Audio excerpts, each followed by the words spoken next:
कहाणी या सिद्धेश्वर मैदानाची आणि लातूरने जे 14 वर्ष आज ही पाहता एक झुंजावता एक वादळ. आपण एक काही जयघोष करूयात. छत्रपती शिवाजी महाराज की जय. धर्मवीर छत्रपती संभाजी महाराज की जय. देव गुरु गोविंद सिंह जी की जय. वीर शिरोमणी महाराणा प्रताप जी की जय.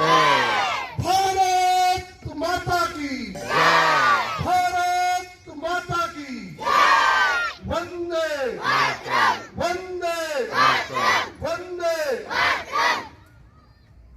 माझ्या बालमित्रांनो, आज आपण इथं उन्हाळी शिबिर करत आहोत.